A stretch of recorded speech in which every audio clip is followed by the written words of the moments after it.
আসসালামু আলাইকুম রহমতুল্লাহি ওয়া বারাকাতুহু।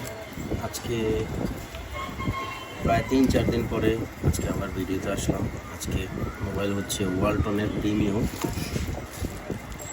মডেলটা হচ্ছে RM8, সরি প্রিমিও R8 হচ্ছে। এটা ডিসপ্লে লাগানোর জন্য আসছে। তো ফোনটা আমি খুলে তো অবাক। ফোনটার আমার মনে হয় না এমন কোনো সেকশন আছে যেখানে কাজ করানো হয় নাই। যদিও আমি ডিসপ্লের জন্য বলতেছি, সেটটা ডিসপ্লে লাগানোর জন্য দেখেন কত জায়গায় কাজ করা সেটটা। যাই হোক, কিছু করার নেই, ডিসপ্লে বলে কাজটা শুরু করলাম।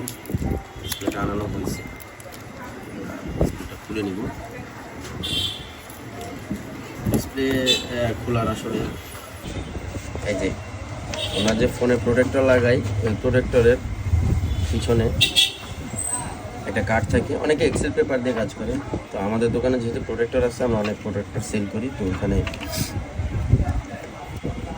ওইটা আমরা ফুলটাও ব্যবহার করি, আবার অনেক সময় কেটে ব্যবহার করি, কারণ কেটে রেখে দিই অবসর সময়। আমার 2টা পাইটু আছে দোকানে, তো ওই দোকানে পাইটুদের বলি কাজ না থাকলে এগুলো কেটে রাখ, কাটার পরে এগুলো দিয়ে কাজ করি। তো এগুলো কাজ করলে এগুলো দিয়ে ভালো।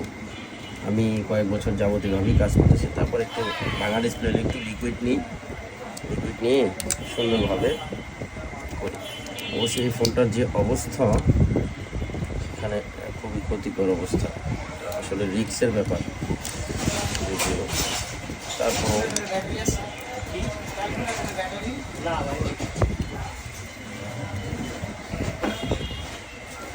একদম এর আগে যে বড় ভাই, ইঞ্জিনিয়ার ভাই যে কাজ করেছেন বা টেকনিশিয়ান ভাই, এমন আঠা দিছেন আসলে এই ফোনের, মানে এটা পার্মানেন্টলি করে দিছে। মনে হয় যে হচ্ছে আসলে আর কখনো করা লাগবে না বা কিছু। আর ফোনটা এমনভাবে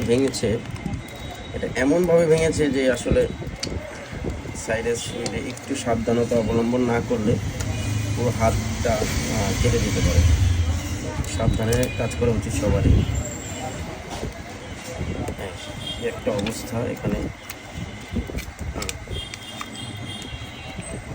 আসলে পজিশনে আঠা না দিলে যা হয়, এমন কোনো জায়গা নাই যেখানে আঠা না দেওয়া হয়েছে।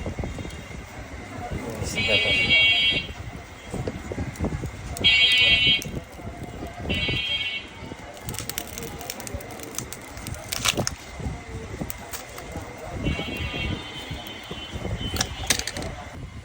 হয়ে গেল।